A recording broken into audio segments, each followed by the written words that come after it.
Hello and welcome. कैसे हैं आप लोग? मैं हूं प्रियंका संभव और आपके लिए मैं मनी9 के प्लेटफॉर्म पर लेकर आती हूं ऐसा ना वैसा सिर्फ पैसा। ये खास बातचीत इसलिए रहती है कि हम इन्वेस्टर्स को समझा सकें कि बाजार में क्या चल रहा है। और देखिए, हम सबका मकसद है पैसा बनाना, और ये पैसा बनाने की आपकी जर्नी कितनी स्मूथ हो सकती है, यही हमारी कोशिश रहती है। वैसे अभी की अगर मैं बात करूं तो इन्वेस्टर्स के सामने ये सवाल नहीं है कि पैसा कहाँ लगाएं, लेकिन हाँ, कुछ साल पहले तक ये भी समझ में नहीं आता था, पर अब ये समझ तो आ गई है कि पैसा कहाँ लगाए। और जब समझ ज्यादा बढ़ती है ना, तो सवाल भी थोड़े से और जो है नेक्स्ट लेवल पर जाते हैं। तो अब बड़ा सवाल ये है कि अपने इन्वेस्टमेंट पर रिटर्न को कैसे मैक्सिमाइज किया जा सकता है, और रिटर्न को लेकर अपनी रियलिस्टिक एक्सपेक्टेशन क्या रखें, क्योंकि बाजार ने हमें कुछ अनरियलिस्टिक रिटर्न भी दिखाए हैं। और अब क्या समय आ गया है अपने एक्सपेक्टेशन को थोड़ा रियलिस्टिक बनाने के लिए, और यही आज बातचीत होने वाली है। ऐसा ना वैसा सिर्फ पैसा में मेरे साथ है एक ऐसी वेल्थ बिल्डर जो मार्केट की चाल से ज्यादा इन्वेस्टर की सोच पर बात करती हैं। So let's welcome Edelweiss mutual fund की एमडी और CEO Radhika Gupta joins me for this interesting conversation. Hi Radhika, thank you so much, आपने टाइम निकाला। Hi Priyanka, always nice to talk to you. सो राधिका से हम पूछने वाले हैं कि मार्केट में पैसा कहाँ लगाएं, कितना रिस्क लें, क्या आप गलतियां कर रहे हैं, लेकिन उसके साथ साथ ईडलवाइज म्यूचुअल फंड जिस तरह के प्रोडक्ट्स आपके लिए लेकर आ रहा है उस पर भी मैं बात करूंगी। क्योंकि राधिका को मैं हमेशा जब भी देखती हूँ तो मुझे लगता है कि वो जो रेगुलर काम है वो तो कर रहे हैं, उसके साथ साथ वो पीछे से बहुत मेहनत करके कुछ नए नए प्रोडक्ट्स लेकर आ रही हैं। सो राधिका, हम उन पर भी फोकस करने वाले हैं, पर पहले थोड़ा सा आपकी कंपनी अभी कहाँ पर है। तो ईडलवाइज एएमसी जो है 1.78 लाख करोड़ का टोटल AUM है एज ऑन 29 जून, जिसमें investors equity, debt, factor investing, international funds, Altiva, SIF, GIFT City के जरिए इन्वेस्ट कर रहे हैं। इनकी सिप बुक की अगर मैं बात करूं तो ये 690 करोड़ पर है, और इनके एक्टिव फोलियो जो है वो कुछ 39,77,000 के ऊपर हैं। तो सिर्फ इन्होंने अक्टूबर 2025 में लॉन्च किया था, और इनके सिर्फ प्लेटफॉर्म का नाम है ऑल्टिवा। तो इनकी सबसे पॉपुलर जो पहली स्कीम रही वो रही ऑल्टिवा हाइब्रिड लॉन्ग शॉर्ट फंड, जिसका AUM 30 जुलाई तक 7,185 करोड़ को क्रॉस कर रहा है। और मैं बता दूं, अभी सबसे बड़ा AUM जो है ये ऑल्टिवा के इस फंड का कमान कर रही है ईडलवाइज। साथ ही में राधिका के एक और इंट्रोडक्शन ये है कि इनकी 2 किताबें बहुत शानदार, एक लिमिटलेस और दूसरी मैंगो मिलियनेयर, भी आप बुक स्टैंड में देखते होंगे। सो राधिका, लेट्स स्टार्ट कि अभी मुझे ऐसा लग रहा है कि अब बाजार का गेम क्या बदल रहा है। तो यही है मेरा पहला सवाल, क्योंकि लग रहा है जियोपॉलिटिकल हेडविंड्स ईज हो रही हैं, ऑयल प्राइसेस अपने हाई से नीचे हैं, ग्रोथ के अनुमान बेटर आ रहे हैं, और हाँ, जुलाई में तो FIIs की सेलिंग जो है उस पर थोड़ा सा वो दूसरा गियर लग के खरीदारी में बदल गई। गेम बदल गया है क्या अब? तो आई थिंक गेम शिफ्ट तो हुआ है। अगर आप पहले 6 महीने देखें इस साल के, तो वो एक्सेप्शनली वॉलेटाइल रहे। पहले तो जैन फेब में आपको टैरिफ की चर्चा चलती रही, tariff related, export related uncertainty रही।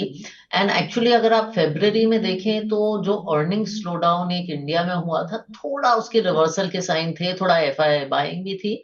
And then we got thrown into this West Asia crisis, जहां क्रूड के प्राइसेस बढ़े बढ़े घटे, ऊपर नीचे हुए।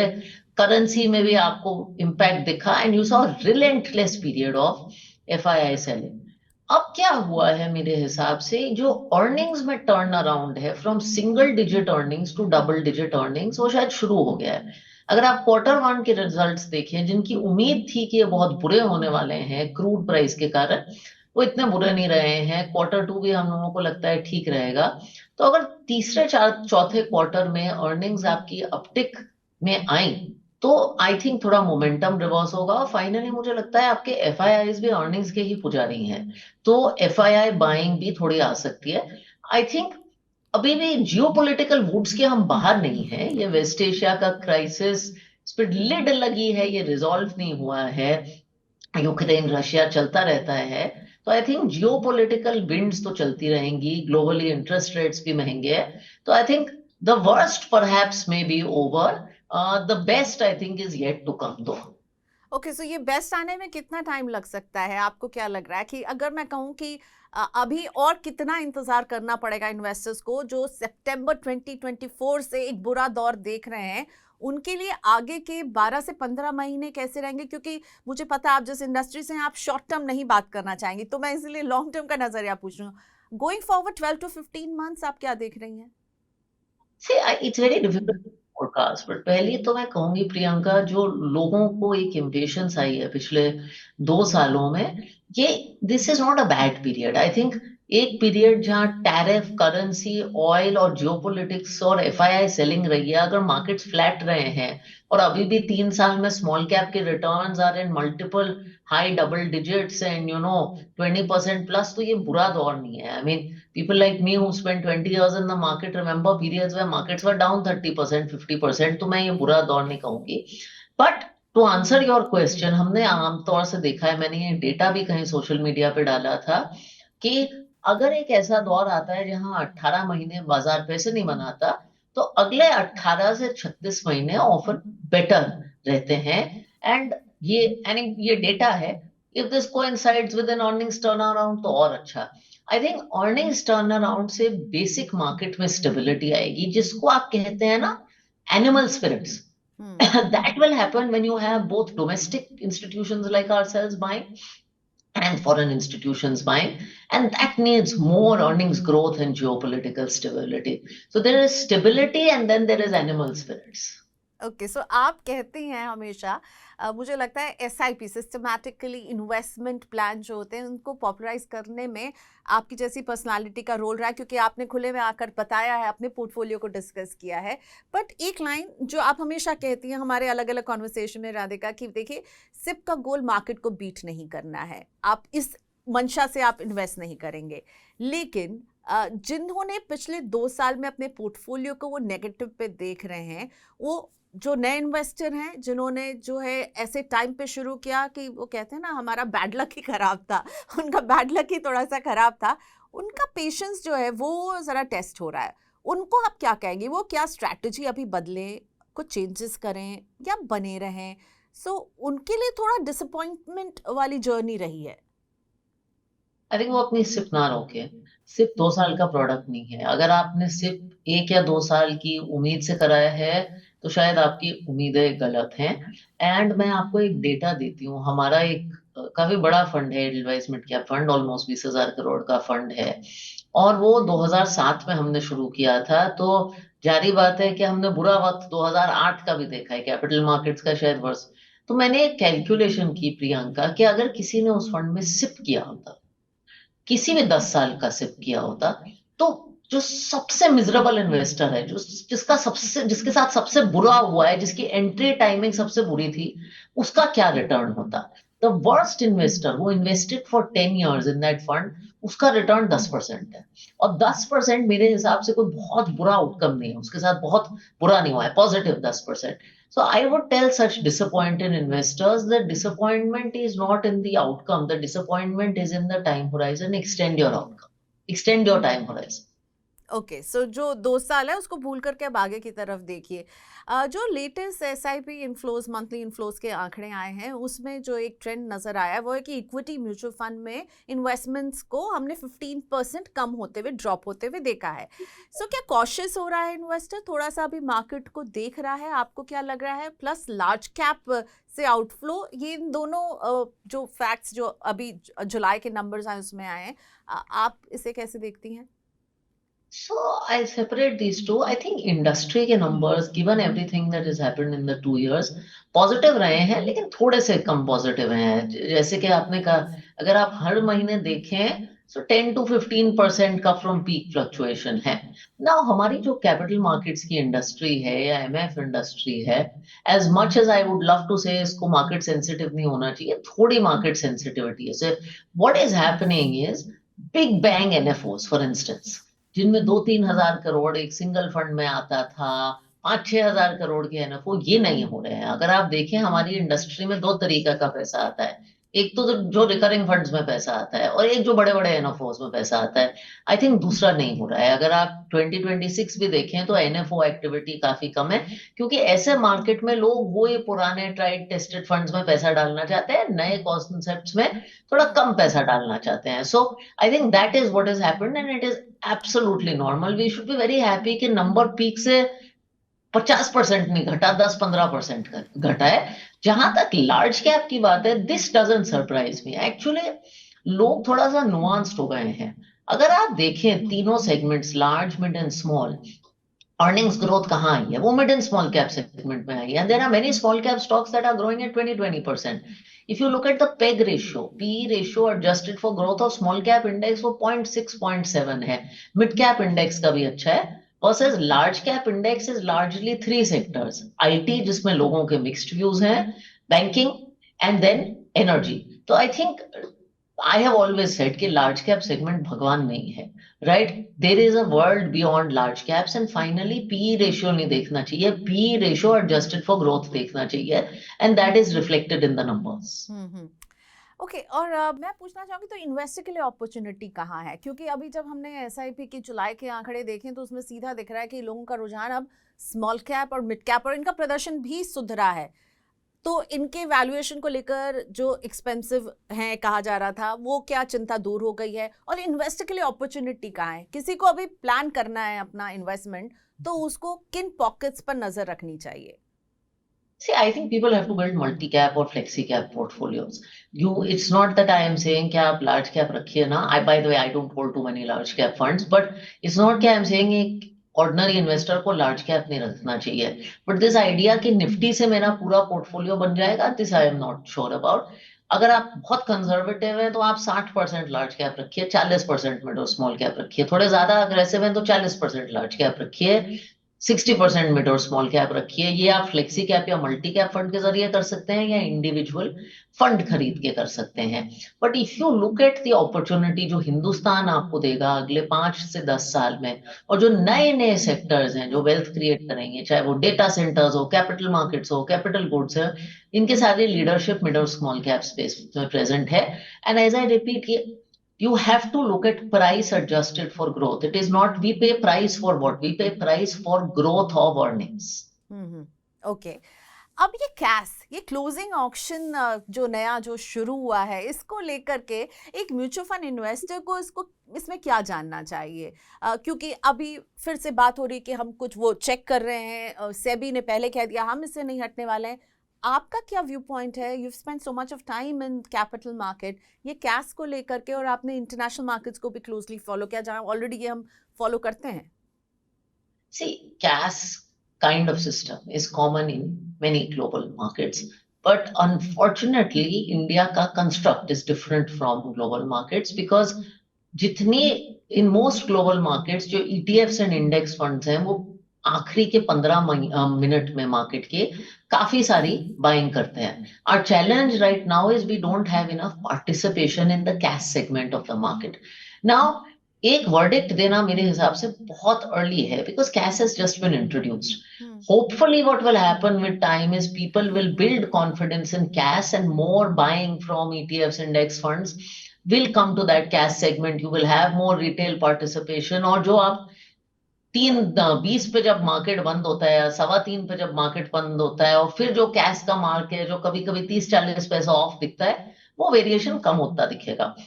Already, by the way, I've been tracking cash very closely because we run one of the country's largest arbitrage funds and a huge derivatives books in SIF. So हमें तो impact दिखता है। Already अगर आप पहला दिन देखें तो impact बहुत बड़ा था, दूसरे दिन थोड़ा कम हो गया।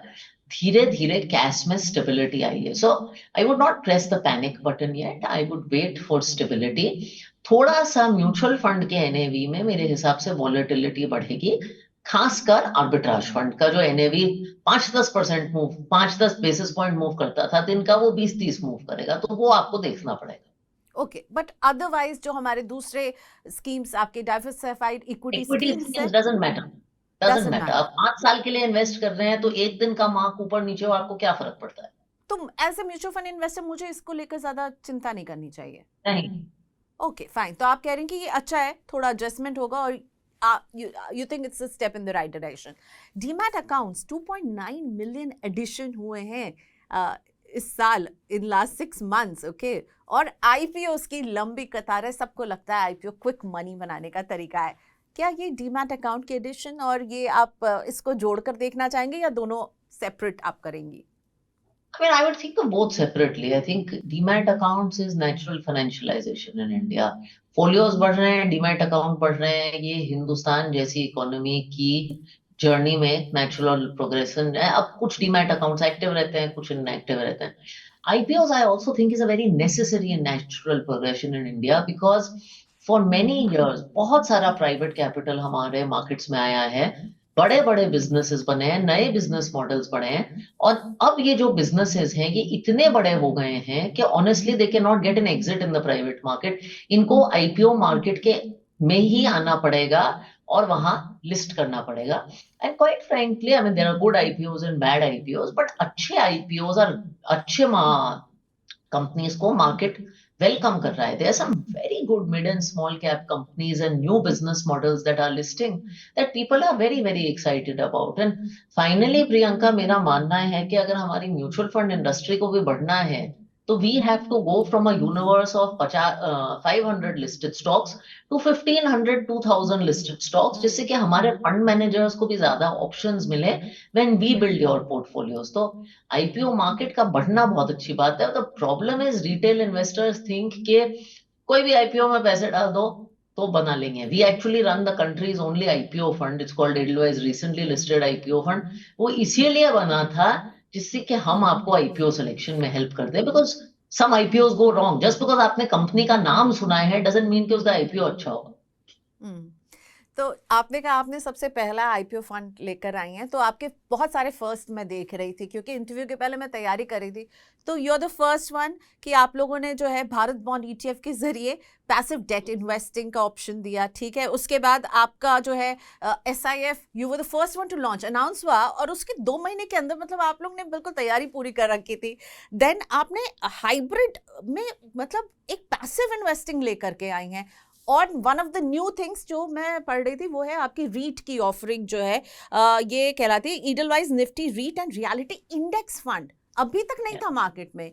ये कैसे कर लेती है राधिका आप सब कुछ फर्स्ट, बहुत तैयारी पहले से कर लेती है. और रीट में समझना चाहूंगी क्योंकि ये हमें कमर्शियल रियल एस्टेट में इन्वेस्टमेंट करने का, प्योर इन्वेस्टमेंट, आपको बड़ी प्रॉपर्टी नहीं खरीदनी है, ये ऑप्शन आप दे रही हैं. तो ये रियल एस्टेट के बारे में बताइए कि टू मेनी फर्स्ट, अगला फर्स्ट क्या होगा, कुछ इनसाइट भी दीजिएगा. There will be more firsts this year for sure. See, we think of ourselves as a product company. हम ये मानते हैं कि हम क्यों एग्जिस्ट करते हैं. कस्टमर की जो प्रॉब्लम है, जो नीड है, उसको हम प्रोडक्ट के जरिए सॉल्व करना चाहते हैं. और हम प्रोडक्ट्स के बारे में बहुत एक्साइटेड रहते हैं. अगर मैं सीईओ का काम छोड़ दूं और मुझे कोई भी जॉब दे दूं मेरी कंपनी में, तो मैं प्रोडक्ट हेड बनना चाहूंगी, क्योंकि मुझे लगता है बहुत कमाल का काम है. तो हम हमेशा कस्टमर्स से बात करते रहते हैं. कस्टमर्स मुझे सोशल मीडिया पे लिखते हैं. रीट के बारे में कस्टमर्स मुझे 1 साल से लिख रहे हैं कि मैडम कुछ करो कुछ करो. So we are always thinking, talking to regulator कि give us this opportunity, and that's why we come to market first with these things. Sometimes I tell you Priyanka, it's not easy, because जब आप last आते हो तो सब ecosystem ready होता है, systems ready होते हैं, रेगुलेशंस रेडी होते हैं. फर्स्ट होते हैं तो you don't even know if it's going to succeed, but you constantly want to try. So we don't want to give up on the spirit of trying, and lot of our experiments have been loved and worked. And then जहां तक रीट की बात है, see, real estate is a segment that all Indian investors have loved.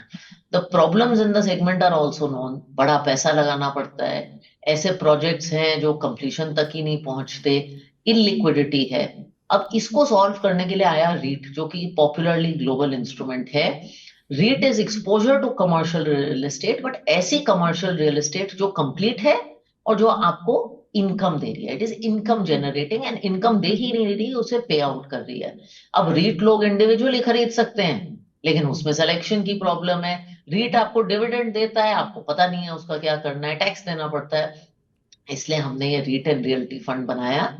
इसमें अभी 60% money, 60% आपका रीट में जाएगा, 40% रियल्टी स्टॉक्स में जाएगा. जैसे इंडिया में अभी 6 रीट हैं और रीट आएंगे, ये एक 100% रीट फंड बनने वाला है. एंड द आइडिया इज, आप इंडिविजुअल रीट्स ना खरीदें, हम आपके लिए खरीदेंगे, और आपको ये रीट इनकम दे रहा है, ये डिविडेंड आ रहा है, उसका देना पड़ रहा है, वो हमारे पास आएगी, हम उसे रीइन्वेस्ट कर देंगे. So it's an efficient way for you to buy REITs. Till now, people's portfolio had equity and debt, which are financial asset classes. It had gold, which is a physical asset, real asset class. We are giving you a chance to participate in one more real asset. Okay और इसके साथ taxation में भी इसके changes आपके लिए एक और फायदा हो गया फर्स्ट एंट्री लेने का यहाँ पर। लेकिन मुझे ये बताइए कि किस तरह के इन्वेस्टर के लिए सही होगा ये रीट प्लस रियलिटी स्टॉक वाला आपका ये कॉम्बिनेशन वाला फंड, और आपके ओवरऑल पोर्टफोलियो में मेरा एक डाइवर्सिफाइड इक्विटी पोर्टफोलियो है, इसमें मैं इसकी प्लेसिंग कहाँ करूँगी आप इसे? सो आई वुड वांट कि आप ये बताएं कि कितने साल के लिए कोई इन्वेस्ट करे, आपके पोर्टफोलियो में कितना परसेंटेज इसका होना चाहिए और किस तरह के इन्वेस्टर के लिए? So REIT is not a debt instrument. Let me clarify that. A lot of people think because REIT pays income ये debt है, ये volatile है. ग्लोबली अगर आप देखें रीट का बेटा इक्विटी मार्केट से 0.6 है, तो अगर इक्विटी ₹1 गिरता है तो रीट 0.6 गिरता है। तो अगर आपको लगता है कि ऑल्टिवा हाइब्रिड लॉन्ग शॉर्ट है where there is no volatility, ये वो नहीं है। इसमें आप गोल्ड क्यों खरीदते हैं? आप गोल्ड खरीदते हैं, आपको पता है गोल्ड वॉलेटाइल है, लेकिन वो ऐसे तब अच्छा करता है जब बहुत चीजें और अच्छी नहीं करती। फॉर इंस्टेंस जब एक इन्फ्लेशन का माहौल आता है तो रीट्स बहुत अच्छा करते हैं। So you buy this as a 5 to 10% diversifier in your portfolio. Please have a 3-year time horizon. Okay 3 year time horizon एक तरह से ये भी हेज करेगा इन्फ्लेशन के लिए, और 3 to 5 year का होराइजन और परसेंटेज 5 to 10% का, और ये इसमें SIP भी कर पाएंगे या लमसम कर पाएंगे? SIP का product It's a mutual fund, so you can do whatever. Okay so best of luck with your new product. अब बात मैं करना चाहूँगी SIF की, और एक हमारे SIF की वीडियो में यही सवाल भी पूछा जा रहा है कि भाई ये SIF जो है इसमें ये जो 10 लाख, तो मैंने सोचा ये व्यूअर के एक क्वेश्चन से शुरू करते हैं, ये जो 10 लाख का ही आप इन्वेस्टमेंट कर सकते हैं, ये 10 लाख क्या एनुअली है कि मैं आज 2026 में 10 लाख करूंगा और 2027 में 10 लाख करूं? No, it's one time. You have One to time. maintain 10 lakhs with Altiva. Now it can be 10 lakhs across multiple Altiva products. So there are people who do 2 lakhs. We have two. We have a more debt-like SIF and a more equity mid and small cap like one. It can be 2 lakhs in hybrid long short and 8 lakhs in X top 100. Some people will do 10 lakhs in hybrid long short and start ₹1,000 SIP in X top 100. अब अगर मैंने आपको 10 लाख दिया और मैं XYZ company के भी SIF में जाके 10 लाख से इन्वेस्टमेंट कर सकती हूँ? हाँ, yeah.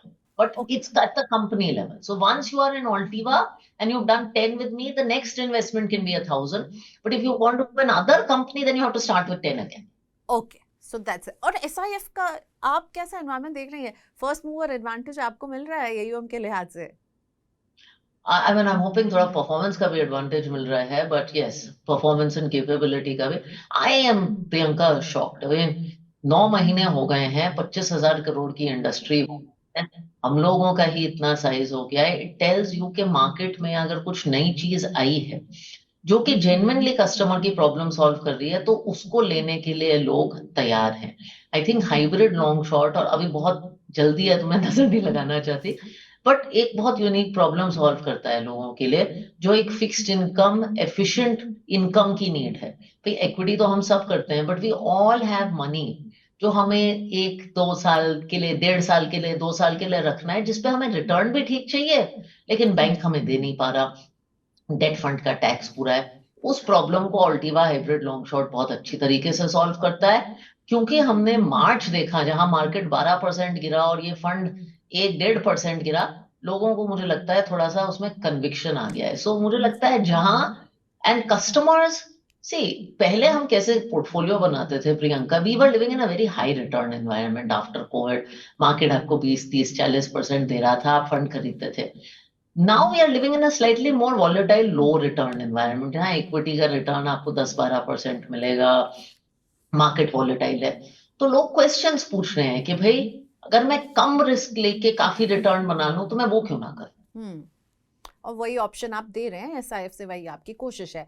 अब आते हैं पोर्टफोलियो बेस्ड क्वेश्चन, ये है हमारी इस बातचीत का लास्ट लेग, और मैं इसको बहुत ही, मुझे लगता है कि आपसे हमेशा पूछती हूँ, साल में 1-2 बार ये बातचीत करती हूँ, क्या आपको लगता है अभी जब, क्योंकि आपने भी कहा अब चीज़ें बेटर हो रही हैं, ये सही समय होगा नई सिप शुरू करने का? आपने कहा जिनकी सिप चल रही है वो तो, उनको तो अभी रोकना नहीं है, नई सिप शुरू करने का ये समय क्यों सही है? आप कहते हैं every time is right time, but क्यों सही है अभी? So, I mean, firstly, I always say an SIP works over 10 years. I told you that. But secondly, you have gone through a period where equity has not made money for 2 years. And as I said, once it has not, probability of making money in the next 2 years tends to be better. And you are seeing some revival of growth in India. Okay, so that's why you should start your SIP now. If someone has 1 lakh to invest today, तो आप उन्हें कहेंगे lump sum डाल दो पैसा या फिर SIP के जरिए आप इन्वेस्ट करो, ये So मतलब it is this depends. The right time to do lump sum और SIP? Lump sum more than SIP, but I think SIP, I don't look at it. See, if you are investing, Priyanka, for 10 years, अगर आप 6 महीने में average करोगे तो कोई फर्क नहीं पड़ता. SIP is a savings instrument. SIP is more useful when you are a salaried person and you want to have the discipline of recurring investment. Okay, so आप कहेंगे लमसम डाल दो? इस टाइम पे कोई ऐसा प्रॉब्लम नहीं है. ओके, तो अगर लमसम डालना है तो किस तरह की स्कीम चुने, और अगर सिप करना है किसी को तो किस तरह की स्कीम होनी चाहिए, क्या दोनों में अंतर होगा? Not very different. So I think if you are a conservative to moderate investor, you can look at hybrid funds. This whole category of aggressive hybrid balanced advantage has completely been forgotten in the last 2 years. Please relook at it again. It's a very good category. And if you want, you can add a good quality SIF, for the shorter term kind of money. If you are an aggressive investor, you have to build a portfolio that has large, mid and small.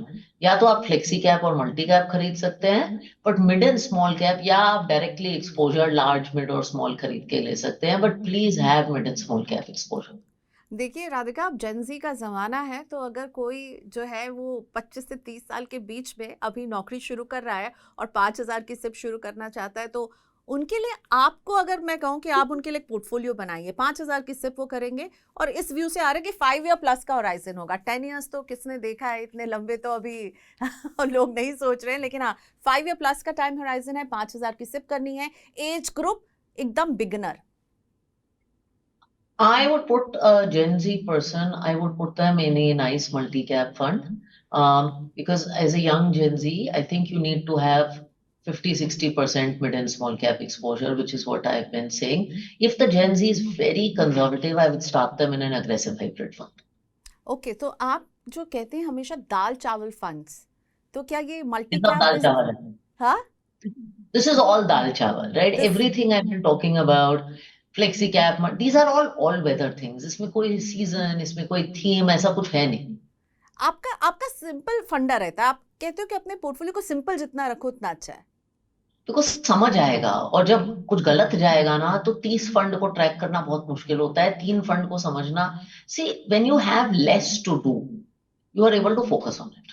Okay, ये जो less वाली बात है ना, मैं चाहूंगी राधिका इसको थोड़ा एक्सपैंड करके बताइए, क्योंकि क्या हो रहा है हम देख रहे हैं, मैं म्यूचुअल फंड क्वेरीज का शो करती हूँ, लोगों के पोर्टफोलियो में 8-8, 10-10, 12-12 स्कीम है, प्रॉब्ली 20,000 की सिप कर रहे हैं, लेकिन उसमें आपको 10 स्कीम्स नजर आ रही हैं, 12 स्कीम्स नजर आ रही हैं. ये आइडियल नंबर ऑफ स्कीम्स कितनी होनी चाहिए? Actually, 8 is not bad, Priyanka. I see portfolios with hundreds of schemes. Okay. 50, 100. I think that is where you have a problem. See, what I say is you should have 3-4 categories of funds. Like I have mid and small cap funds. I have some index funds. I have international funds. I have some hybrid funds. And now I have a few SIPs. Her category, तो मेरे पास 4-5 category है, obviously बड़ा portfolio. हर category में मेरे पास 2 fund है, एक अपनी AMC का, एक ऑफन किसी और का. ओके, सो आप किसी और की भी एएमसी के फंड्स अपने पोर्टफोलियो स्मॉल में रखती अमाउंट. हैं? ओके, स्मॉल अमाउंट है, दूसरे एक्सपोजर्स भी हैं आपके पास. ओके, जाते जाते कौन से सेक्टर्स अच्छे लग रहे हैं इस समय आपको?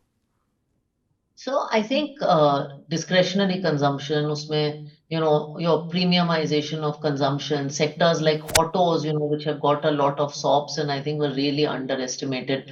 Financials across the portfolio, NBFCs, capital markets, banks, in that order. Power, components and suppliers to power. These are the 3 big themes in the portfolios today. So what is Radhika's mantra for whatever 2026 is left now? 6 महीने almost, मतलब 5-6 महीने जो बचे हैं. My mantra is to focus on business here, to focus on growing my income.